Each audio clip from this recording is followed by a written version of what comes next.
نن سبا زماو ته یو وړوکې خبره به دنیا دپاره اسلام په عمال دنیا مو اخیستی، اسلام په عمال مال مو اخیستی، اسلام په عمال د بدن نمایش مو کړی، اسلام په عمال بے حیايي مو کړی، اسلام په عمال بے عزتی مو کړی، اسلام په عمال حرام مالم ګټلی، اسلام په عمال قطع تعلقیم کړی.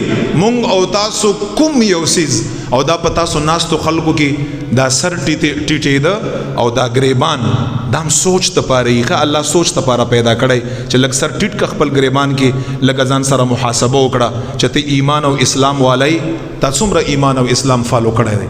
دغه نعمت تستا په کوم قدر باندې کتلی دي.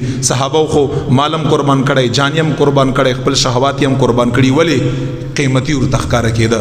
نو خدای خاطر وکړي اسلام ور نزای نشي، خدای خاطر وکړي نعوذ بالله چې ایمان ار نزای نشي، دنیا ادم لاړ شي، دا ارڅ د ختم شي.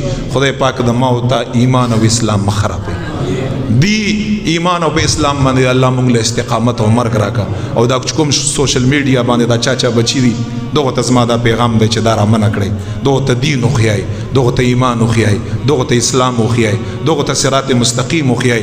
قسم په خدای چې دغه ارشی له زوال شتا، حسن له زوال دی، ځواني له زوال دی، مال له زوال دی، بس که باقی دی رب لا یزال ذات باقی دی، د رب لا یزال نوم باقی دی.